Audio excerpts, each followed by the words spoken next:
AP బడ్జెట్లో రుణాలు లేవని ప్రభుత్వం కేంద్రానికి తెలిపిందన్నారు మాజీ మంత్రి వైసీపీ సీనియర్ నేత విడదల రజని.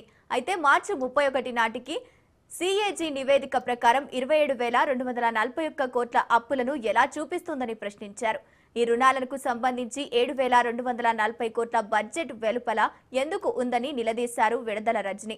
తప్పుడు లెక్కలతో ప్రజలను మభ్యపెట్టాలని చూస్తున్నారని మండిపడ్డారు. అధికారంలోకి వచ్చినటువంటి ఈ కూటమి ప్రభుత్వం వచ్చిన దగ్గర నుంచి చూస్తూ ఉన్నాము. ఆహారం కల్తీ, నీళ్లు కల్తీ, ఎక్కడ చూసినా కూడా కల్తీ మద్యం వరుసగా ఇదే తంతు రాష్ట్రంలో నడుస్తూ ఉంది. మరి ఈ రోజున చూస్తూ ఉన్నాం కల్తీ పాలు.